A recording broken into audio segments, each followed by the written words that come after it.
রব্বুল আলামিন বলছেন, বান্দা মৌমাছি দিয়ে তোমাদেরকে শিক্ষা দিলাম। মাছি আর মৌমাছি দুইটা কিন্তু দুই কোয়ালিটির, ঠিক কিনা? মাছি আর মৌমাছি কি এক? আপনারা কথা বোঝেন না। মাছি আর মৌমাছি কি এক? মাছি কামড়ায়, মৌমাছি কি করে? কামড়ায়। কামড়াইলে কি আছে? খবর আছে। এই মাছি আর মৌমাছি দ্বারা উদাহরণ হচ্ছে এই যে মাছি, সাধারণ মাছি। আপনি যখন ভাত খান, ভাতের টেবিলে আছে না নাই? বাথরুমের টয়লেটে আছে না নাই? বাথরুমের বেড়াসে আছে না নাই? যেখানে গরু মারা যায়, গরুর উপরে এই মাছি আছে না নাই? আপনারা কথা বুঝতেছেন না? আছে না নাই? মাছি চিনেন নাকি? হাত তোলেন তো দেখি। আপনি চিনেন না? আর আপনিও চেনেন না? ভুলে হাত তুলেছি। সবাই চেনেন মাছি। আপনার টেবিলে আপনি যদি ঝাড়ু দিয়ে একটা ডাং দেন, একসঙ্গে ৫-৭টা শেষ। কোনো প্রতিবাদ আছে? কোনো বিচার আছে? মাছির দলবল এসে আপনাকে আক্রমণ করবে? বাথরুম ব্রাশ দিয়ে একটা ডাং দিয়ে 10টা মেরে ফেলেছেন, কোনো মিছিল আছে? কোনো মিটিং সমাবেশ আছে? এই যে আম খেয়ে ছেলেরা চোষা ফেলায় না, আমের ছাল, মৌমাছি, ওই সাধারণ মাছি আছে না নাই? ওখানে বহু মাছি, জুতা দিয়ে এক ডাং, মাছি এতগুলো মরা শেষ। আরো কি মাছির দল বলে সে আন্দোলন আর মিছিল, গণসংযোগ তৈরি করেছে? না। এবার আসুন মৌমাছির ব্যাপারে যাই। মৌমাছি আপনার ভাতের টেবিলে আছে, বাথরুমে যায়, গরুতে যায়? যায় না। যেই মৌমাছি সব জায়গায় যায়, যেই সাধারণ মাছি সব জায়গায় যায়, এটা হলো মুনাফিক মার্কা মাছি। কি মার্কা মাছি?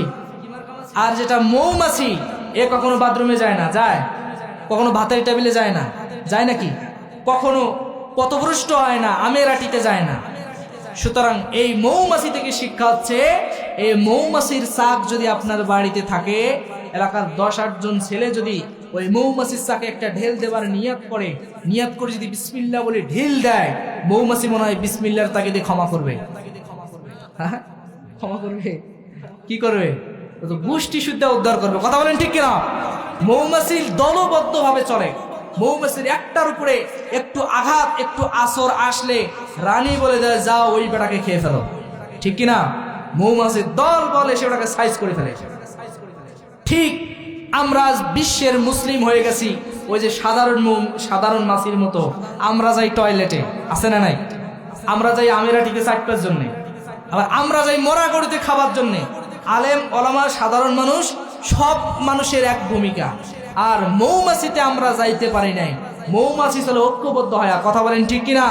মৌমাছির মতো যদি বিশ্বের মুসলমান 57টা মুসলিম কান্ট্রি যদি ঐক্যবদ্ধ হয়ে একটা সমাবেশ করতে পারে, একটা প্ল্যাটফর্ম যদি তৈরি করতে পারে, তাহলে আল্লাহর কসম করে বলি, ফিলিস্তিনের মুসলমানদের উপরে কোনো কাফের বেঈমান ইহুদিদের একটা মিসাইল সেখানে হলো ইয়া করার ক্ষমতা পেত না। কথা বলেন ঠিক কিনা?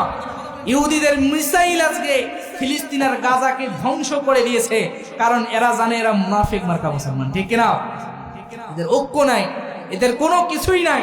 মিসাইল মেরে যদি আমরা ফিলিস্তিনকে শেষ করে দেই, বাংলাদেশ জাগবে না। সৌদি তো আমাদের হাতের মুঠায়।